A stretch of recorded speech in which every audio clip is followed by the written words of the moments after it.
In routing, there are some times where a wildcard mask is required. Typically within OSPF or when defining ACLs, there are specific things that require wildcard or inverse masks.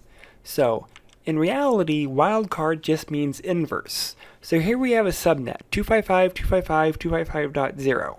I broke it down into binary, 1s.1s.1s.8 zeros. The wildcard is just the inverse of that. So take wherever the 1s are, those all become zeros. Take where the zeros are, that becomes a 1, all 1s. So the inverse of 255.255.255.0 is 0.0.0.255. Again, just flipping the 1s and flipping the zeros. Another example, if we have a /30, 255.255.255.252, take all the 1s, flip them. A little bit of a typo.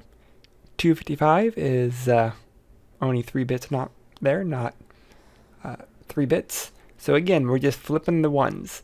All these 1s become zeros. The remaining 2 zeros become 1s. So the inverse of a 255.255.252 is 0.0.0.3.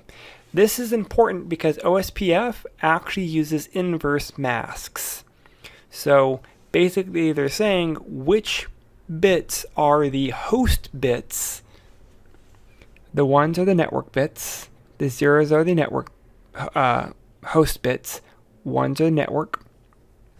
So what of these are the host bits?